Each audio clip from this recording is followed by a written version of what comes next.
Keep your pie hole shut. Is it just me, or is pie hole kind of a funny word? If you missed it, Boomer Esiason went on a mini rant against Caleb Williams over some of the details leaking out from Seth Wickersham's upcoming book titled American Kings, a biography of the quarterback. In this book, there are details about Caleb Williams and the 2024 NFL Draft, where he went first overall to the Chicago Bears, and some of these details have sparked backlash from the football community, and among those critics is Boomer Esiason, who didn't hold back in sharing his thoughts on Williams' approach to the draft process. On his WFAN radio show called Boomer and Geo, Boomer Esiason said this about Caleb Williams, quote, "Keep your mouth shut. You're going into the greatest league that there's ever been for the sport we all love. You're going to have a chance to one day make $500 million because guys like me and guys before me all went on strike so you could actually make more money. So keep your pie hole shut and go out and play football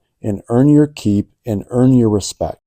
So what's this actually all about? To understand that quote and what Boomer means, you first must understand the backstory and what is truly going on here. As you probably know, Caleb Williams was one of the best prospects to enter the draft in the last 10 years. In college, he threw for over 10,000 yards and had 93 touchdowns and only 14 interceptions. His arm talent is considered elite, and he is known for his ability to improvise, extend plays, and throw from various platforms. He was named an All-American and went on to win the Heisman Trophy. But this is where things begin to get kind of weird. Remember that book I mentioned, the book by ESPN reporter Seth Wickersham? It's titled American Kings. In the book, Wickersham examines how the quarterback position has evolved and why it holds such a powerful place in the sport of football and in American culture. And one of the quarterbacks he had access to for this project was Caleb Williams. Direct access to him and to those around him. A preview of this book was released recently, and there were 5 absolutely shocking details in there about Caleb Williams, his father Carl Williams, and the lead up to the 2024 NFL Draft. Now, to set the stage, remember Caleb Williams was all but guaranteed to be the number 1 pick, and the Chicago Bears had the first pick in the NFL Draft. Quickly, here are the 5 things this book preview revealed that shocked a lot of people and ultimately triggered Boomer Esiason's reaction. First, the Williams camp allegedly explored legal options to avoid being drafted by the Chicago Bears.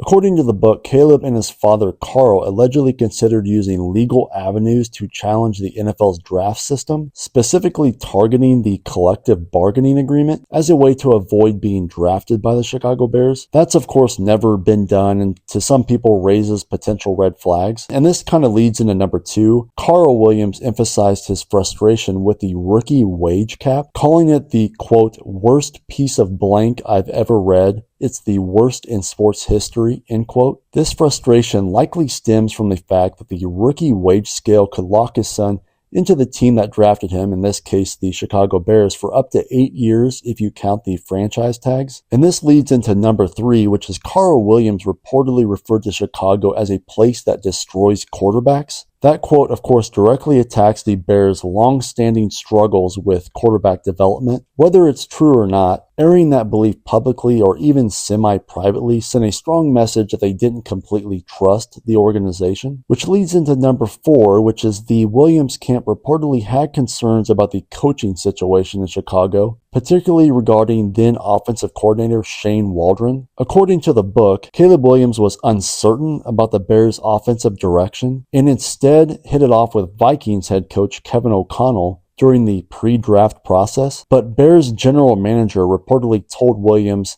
quote, "We're drafting you no matter what," end quote. And so number 5, all of this allegedly caused the Williams camp to consider skipping the NFL draft entirely. The book claims Caleb's camp explored the possibility of going to the UFL, the United Football League, for a year. This idea would theoretically be to wait for a more desirable franchise for Caleb Williams to play at rather than starting his career in what they viewed as a broken situation. So in reaction to this, Boomer went on this mini rant. And part of that rant, again, was this quote, "Keep your mouth shut. You're going into the greatest league that there's ever been for the sport we all love. You're going to have the chance one day to make $500 million because guys like me and guys before me went on strike so you could actually make more money. So keep your pie hole shut and go out and play football and earn your keep and earn your respect. I looked online and was kind of surprised. The reaction to this was split pretty evenly.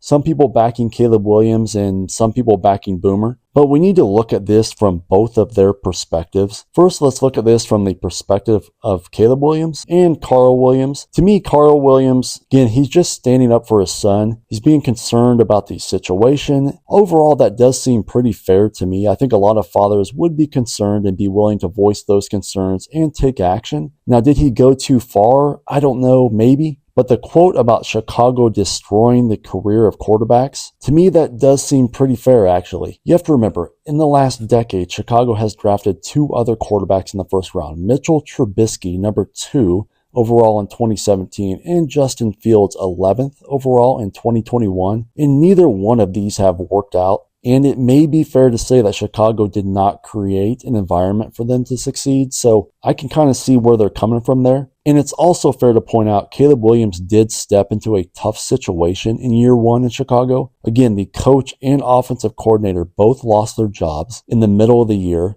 And Caleb played behind one of the absolute worst offensive lines in the NFL. This, of course, led to a poor rookie season where Caleb Williams posted a total QBR of just 46.7, which ranked 28th in the league among qualifying quarterbacks. Now, if we look at this from Boomer's perspective, I'm not even sure it's totally fair to call this a rant. It's maybe a mini rant, but Boomer didn't lose his composure, and I think he was just trying to be brutally honest. Again, Boomer is old school. He is very accomplished both on and off the field. You have to remember, Boomer played in the NFL himself for 14 seasons. He had a very long career. He was MVP of the league in 1988. He is in the Cincinnati Bengals Ring of Honor. Boomer's frustration seems to stem from the idea that a rookie, before even ever taking an NFL snap, was trying to exert some type of influence, or at the very least, the Williams camp allegedly wanted to manipulate the draft process. I'm just guessing to old school players like Boomer, these things like the draft are sacred. He probably sees it as, hey, every player enters the league the same way, with no guarantees and no shortcuts,